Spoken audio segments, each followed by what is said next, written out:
first guest tonight is a Grammy and Academy Award-winning musician, songwriter, and producer who has sold over 100 million albums worldwide. He's a recipient of the Kennedy Center Honors and a member of the Rock and Roll Hall of Fame, and all-around music icon. His memoir, Truly, is available now. Please welcome to the show, the one, the only Lionel Richie, everybody.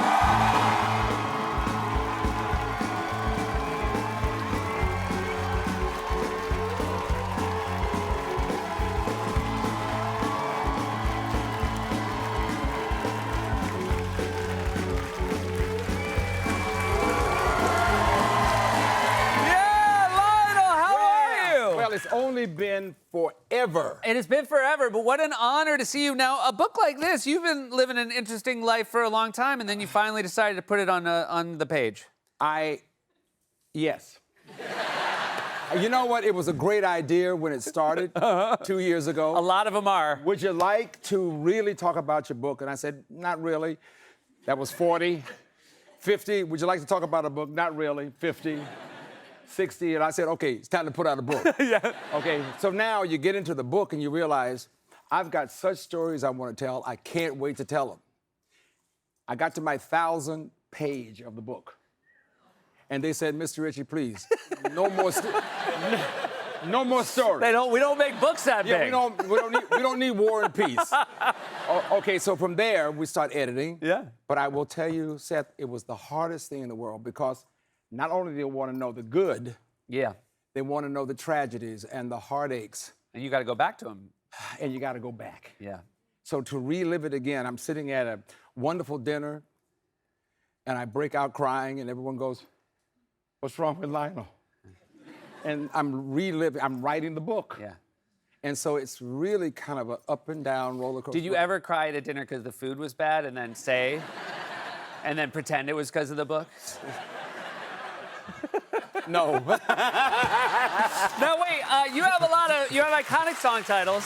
Oh yeah. Truly, you go with Truly. Did you have other ideas, or did you always know I'm going to call this one Truly? Well, I'll be honest with you. We went through the obvious. Yeah. Which is Hello. Yeah, of course. You know, and then from there we went into. But I like one-word titles. You know, you've made a real living off one-word title. I mean, it's really.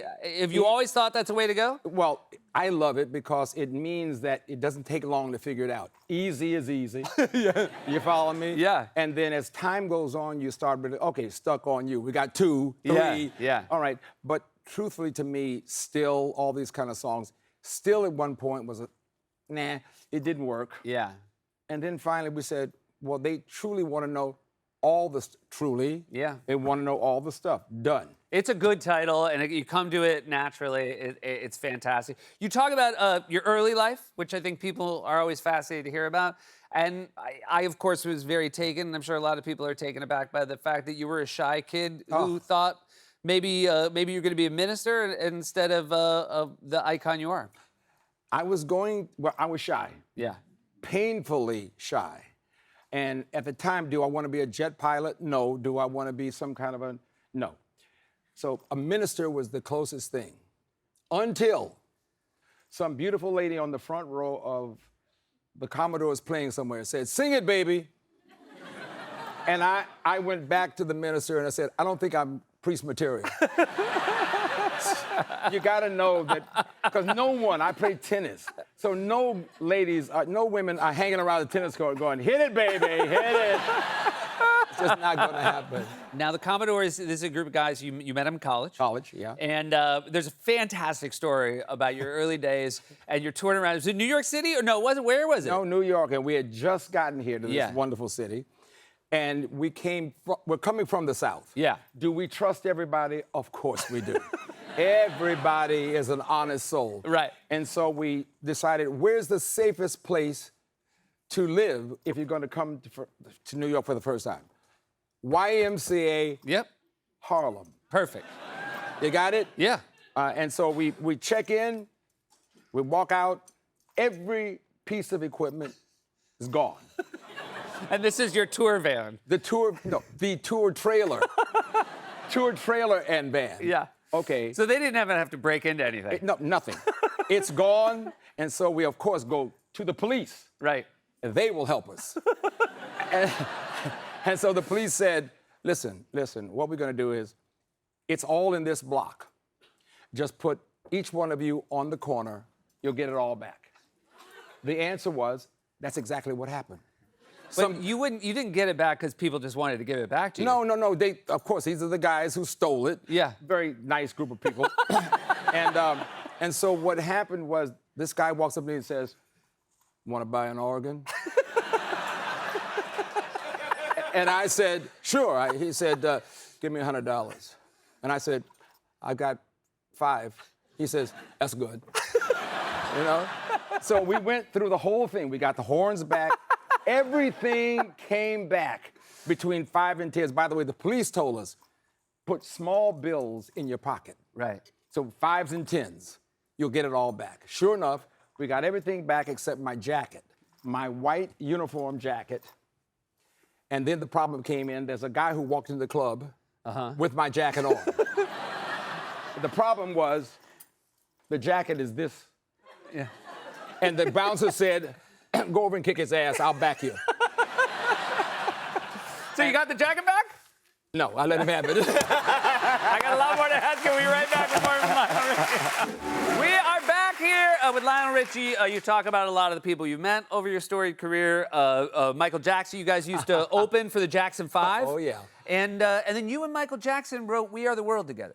How about that? Yeah, How about that? We did. And now, of course, you know, writing We Are the World is really just the very, the beginning of why it endures. It's the fact that you got every star in America, which was a crazy thing, and there's a wonderful documentary about it. You hosted the American Music Awards. Yep. And you that night, and you told everybody, just come to the studio that night. And did you think people were going to actually show up? Can you believe we actually pulled this off without a cell phone? Yes. I mean, I'm honest with you. We don't know. When you see a photo of who was there, I mean, this is, again, who hasn't seen that video? It's really And even unbelievable. though someone says we're coming, until they show up, you don't know if they're going to be there. You Right. know? So naturally, one by one, Springsteen, one by one, Dylan, one by one. Okay, it's getting good. And so, believe it or not, everybody showed up except Prince. Yeah. Everybody showed up except Prince. Which is like, kind of an iconically Prince move. By the way, I was expecting it just as such. Oh, yeah. Quincy Jones, obviously, the legendary music producer, rest in peace. God bless him.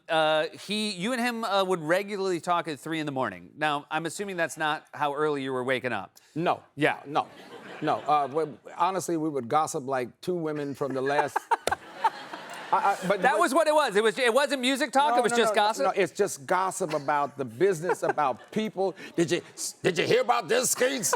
But the truth of the matter, what a blessing. Because to think now, to get a phone call from Quincy Jones anytime, day or night, is a miracle. But we would sit and talk forever. And the beautiful part about him was I thought I had him all to myself. Right. And so the next day I would say, "Oh, God, I was on the phone with Quincy all night." And the guy said, "Me too."